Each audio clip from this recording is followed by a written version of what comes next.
Hi guys, Brian here. Welcome back to the waterlog shop. I'd like to be out working on the barn shop, pouring concrete today, but we got another 2 inches of rain last night and they're calling for more thunderstorms this afternoon.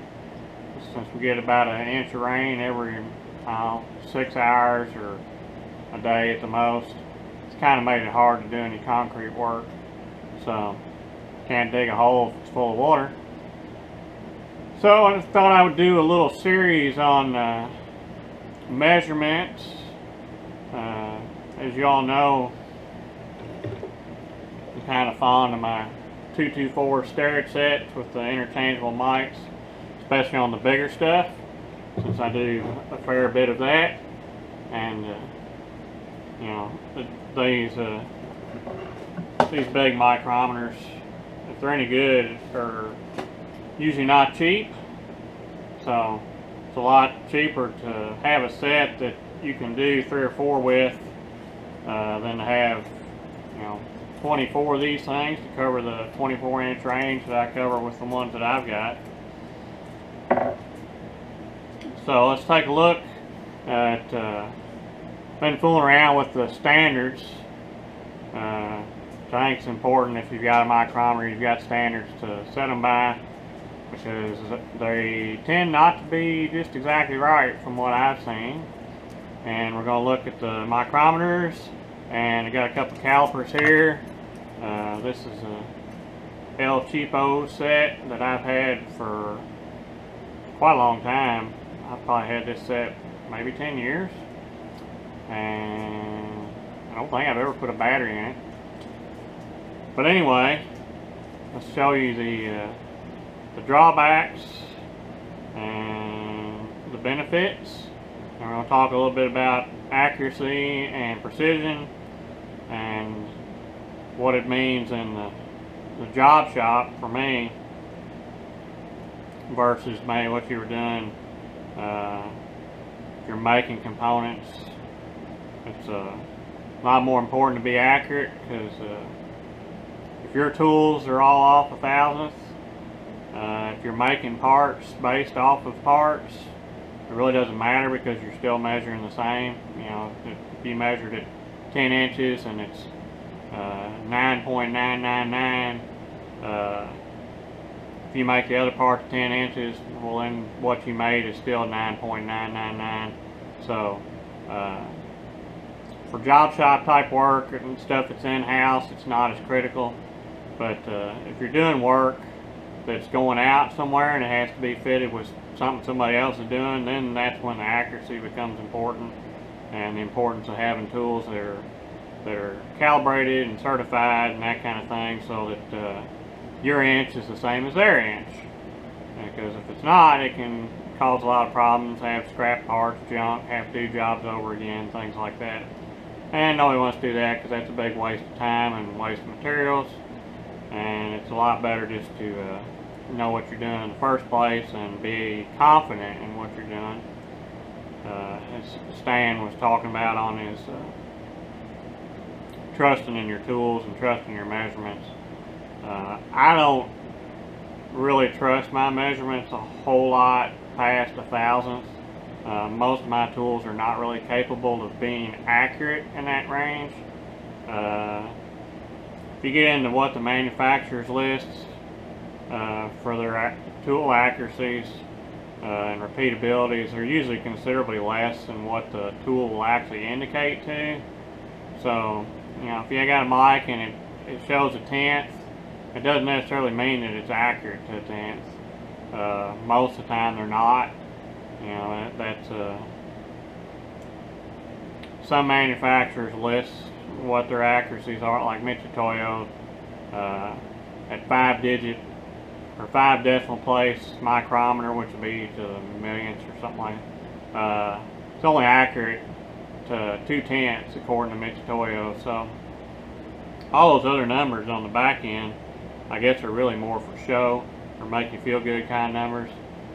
They're not really valid. I wouldn't use those for anything, because if the manufacturer says that it's not really accurate to that point, it's probably not. So it wouldn't be good to be making parts based off of that.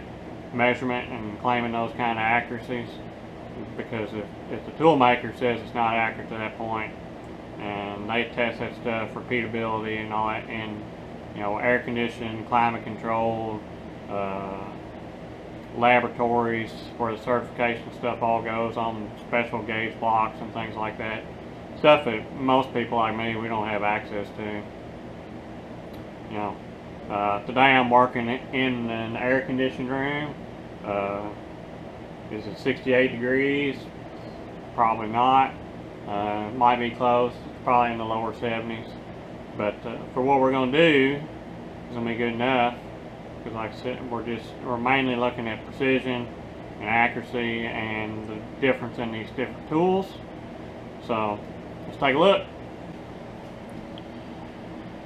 Okay, so first up, let's take a look at these El Cheapo Chinese digital calipers here. And what I can tell you about these and messing with them, let's see what's out, is they measure undersized. According to these Starrett standards I got, 998 and a half.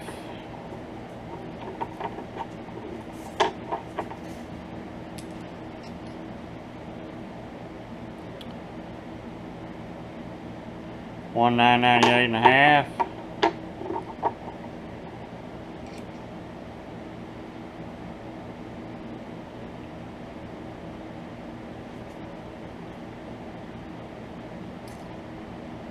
Two 998.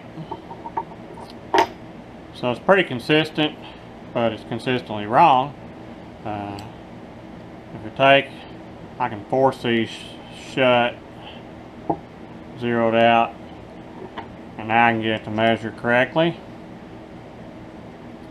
1 inch.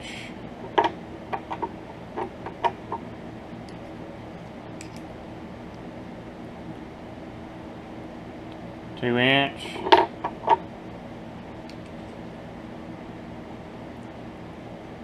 3 inch. So we show thousands with them closed. So the count's not exactly right on this, on the bottom end, but they are fairly precise, I guess. It's consistently off by the same amount, at least over a 3 inch range. I don't have any standards to go 4, 5, and 6 to check this with, but you can buy these for like 15, 20 bucks. Pretty good. You just need to have a standard that you can set it to, and then it's pretty good. But keep in mind, this thing reads a half thousandths, but I wouldn't trust it at that. These things are considered probably plus minus a thousandth accuracy if it was even published. But basically, they're going to read with close to within a thousandth of being correct, and that's as good as you should trust one of these tools to actually be the correct amount, to an actual standard. Like if you send it off to a lab or something, that's probably as close a grade as this is going to be. It's within a thousandth. It's kind of accuracy. So next up, I've got my big SPIs. These are a 12-inch set. Typical Enco kind of tooling. SPIs are not the greatest, but I find them to be decent tools. Let's see how they do.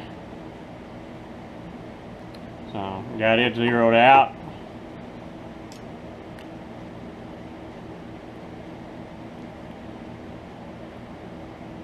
Now see, it's showing not quite a thou over.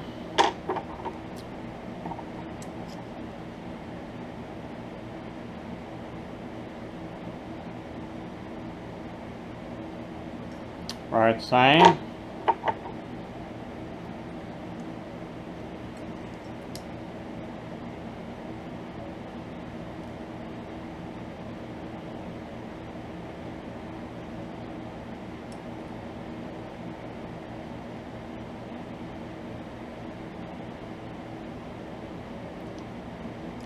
getting a little less, looks like. It's pretty much spot on there at the 3-inch standard. My next, so I got a 9-inch one here. So let's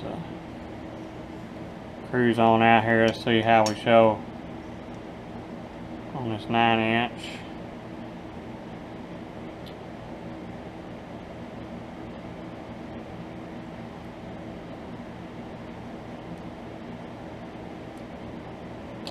And so this 9-inch standard, I'm showing 2 thousandths under.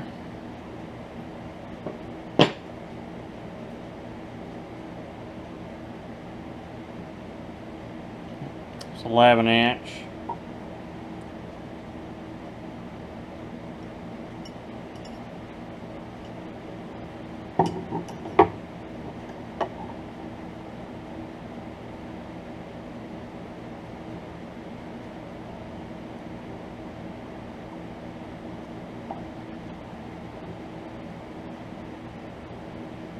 At 11 inches, I'm 3 thousandths under. So clearly these are got some issues, not that accurate. I mean, for the guesstimator kind of work that Keith Fenner says these are good for, that's pretty true, I guess. I mean, if you're measuring, you know, within 3 thousandths, you know, it's still really not that much. If you're doing tolerance work, it only calls for 5 thousandths tolerance. You'd probably be okay. It's the reason why I usually use a micrometer set. It's a little more accurate. So I guess, you know, 3 thousandths out over a foot. It's not terrible, I guess. Not sure exactly why that is. If it's a little problem in their gearing account, or if this caliper is a little bent, which I don't think it is. Don't recall ever dropping or anything. That I know the crystal fell out of it. Again, these are not that great made, but I think this is like a $60, $70 12-inch mic, so I guess you can't complain about it for the money.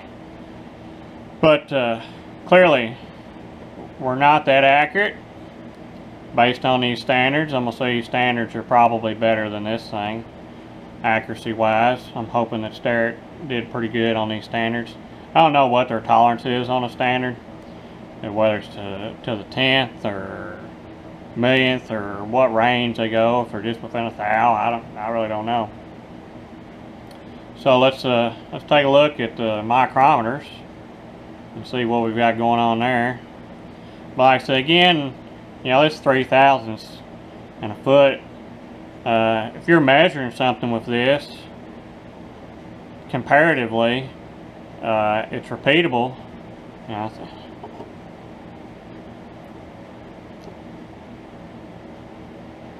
so if it's going to repeat, that's all that matters. If you're doing comparative measurements, the fact that it's not the accurate value wouldn't really matter because you're just doing comparative. But again, if you were trying to make a 12-inch part and send it out to somebody, and you're 3 thousandths underneath because your measuring tool's not correct, that could be a problem.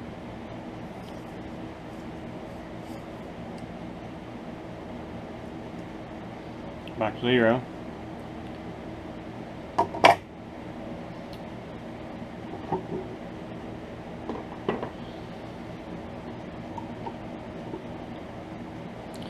So we'll take a look at my 224s here.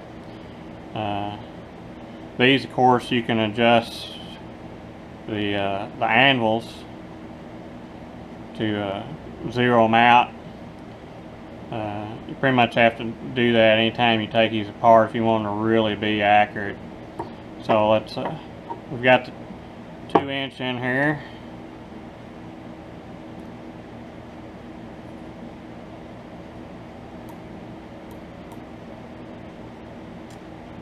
So there we are. It's right on the line. just a little bit, maybe a half a line past there. Now we're right on it.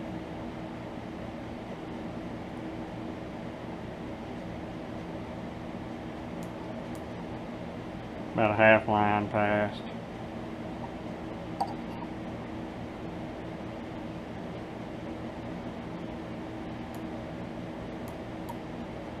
Yeah.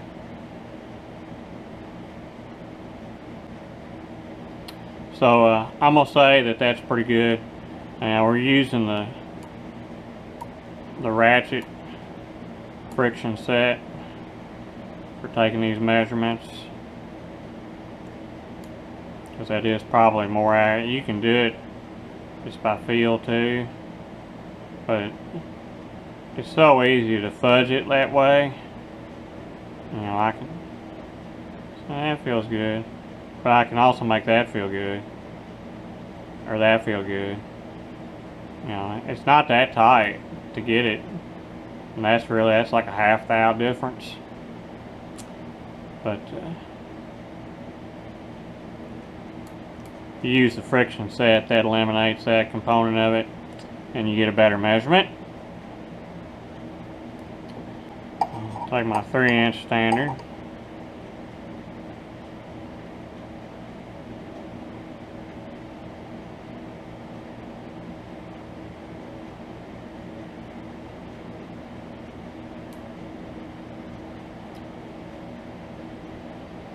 And we're a little bit further past the line than we were.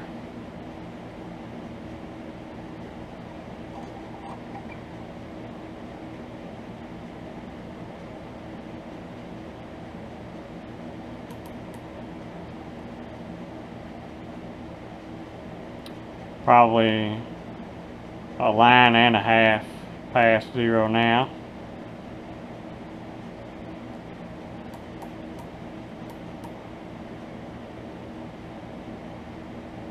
About the same, about a line and a half. So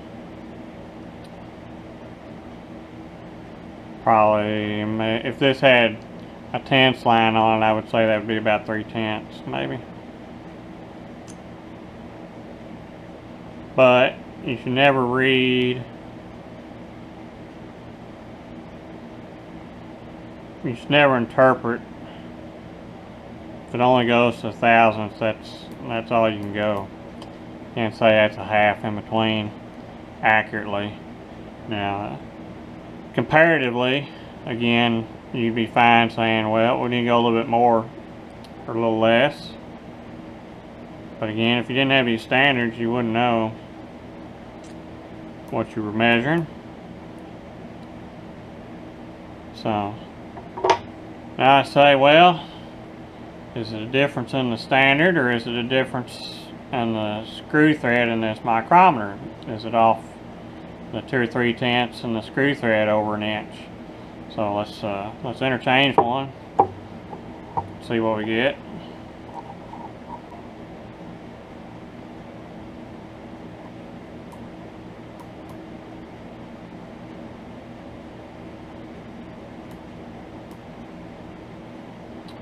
So our 0 is pretty much the same. We're about a half a line width off.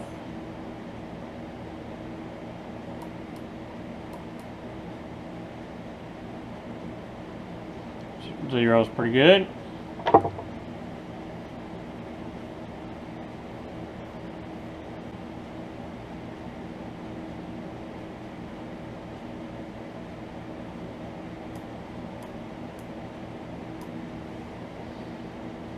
And we're about the same amount off we were with the other standard. So it looks like over this range, this micrometer in the screw thread has about a 3/10 variance. And I think it's a characteristic of all these 224s. Let's get my bigger set and take a look at it.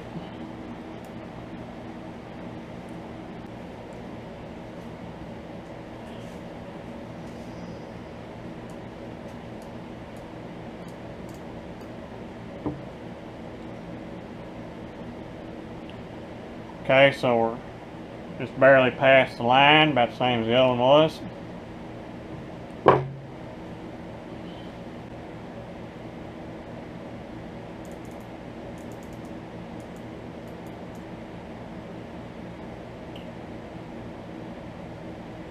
And there we are.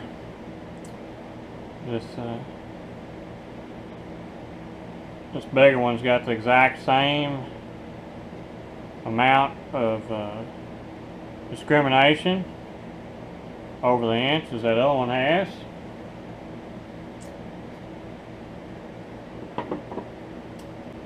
Okay, so here's these 10 to 11 Brown and Sharps.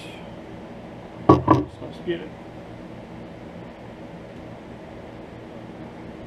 10-inch Starrett standard.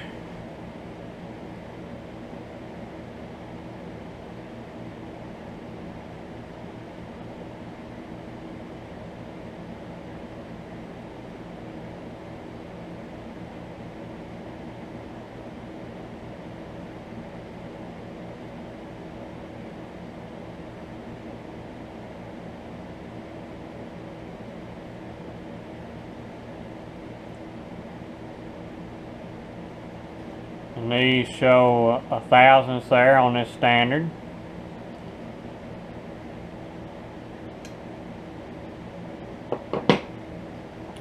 I haven't figured out how to adjust these to zero them out, but let's see if I can. If anybody knows how to adjust these old Brown and Sharps to zero them out, that would be good. The other one I've got is pretty consistent too, but it's off a thousandth and a half. I can't see where the barrel can be turned on these anywhere. It may be made on here. I think you do it with this thimble somehow.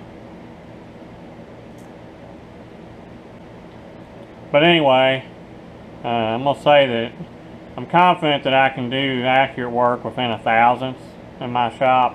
My tooling is good enough to measure within that range and be to a true standard. So I'm comfortable with working to a thousandth. Anything below that, tenths, I don't claim to be able to do that kind of accurate work because I don't have a good way to measure it.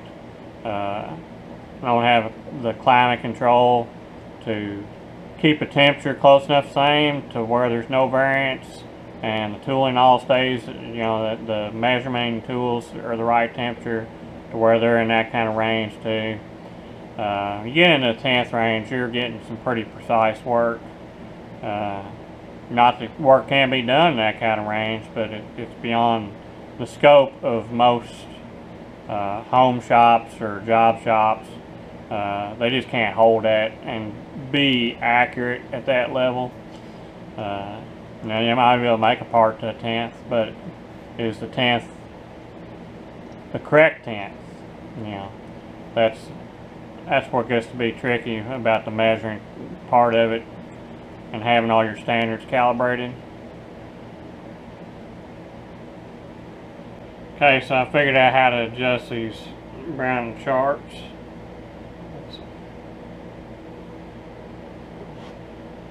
Start here with the 10 to 11. 10-inch standard. Okay, so we're right on the line there, and our tension's pretty good. That's one of those go by feel things. All I have to do is just barely pick this up. The standard falls out.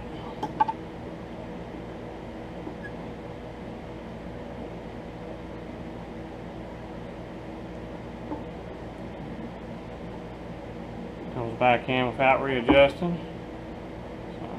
So, holds in. Unless you pick it up here and then it won't pick up. So you can see how little it takes to influence your measurements. I mean, I'm not applying really any force.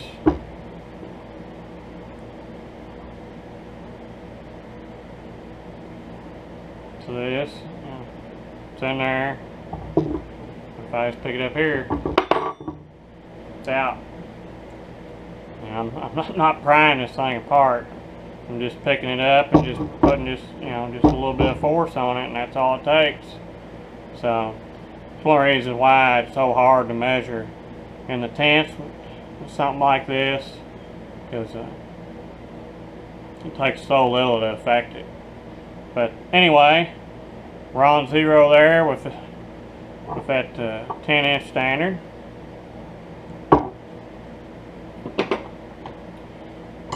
Check it with 11, and we're spot on there. Same thing.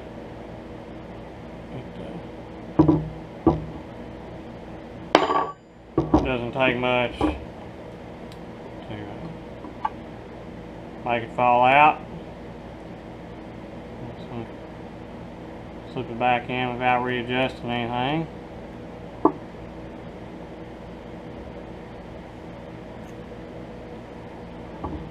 We're good.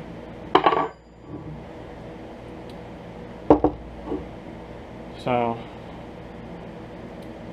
these Brown and Sharps seem to actually measure a little bit better than the Starretts do. The Starretts are easier to use, and they're probably a bit lighter, probably half as much as what this weighs. But hey, for $10, it's a pretty good deal, I guess. Still works. It doesn't feel near as smooth either, but that's what makes the threads measure better. A little stiff.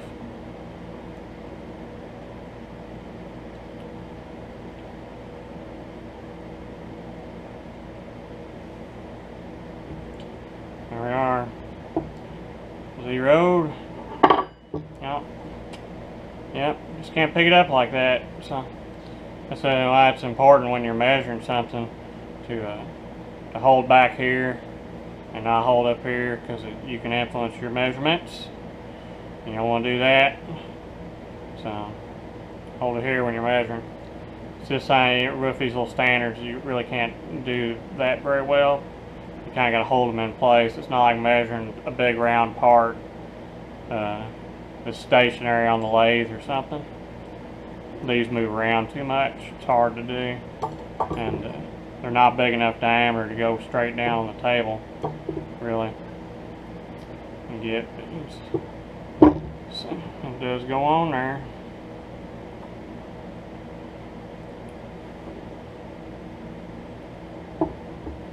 Just don't pick it up here. So that was that one. Now here's the 11 to 12. Let's see how it does. Now I've got it zeroed out.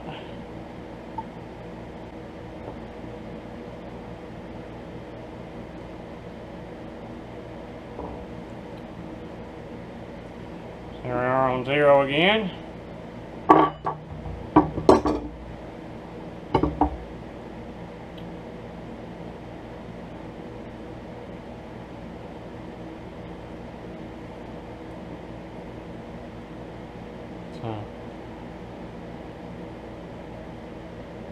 Yep, line up pretty good. Again, don't pick it up.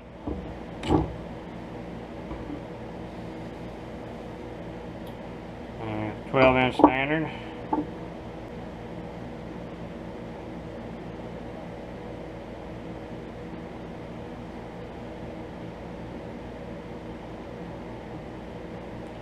There we are on 0 again.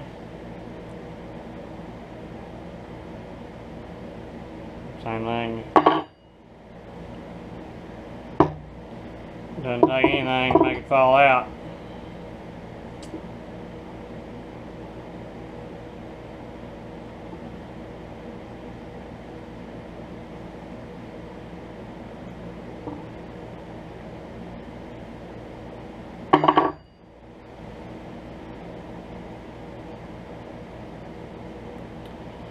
So there you have it.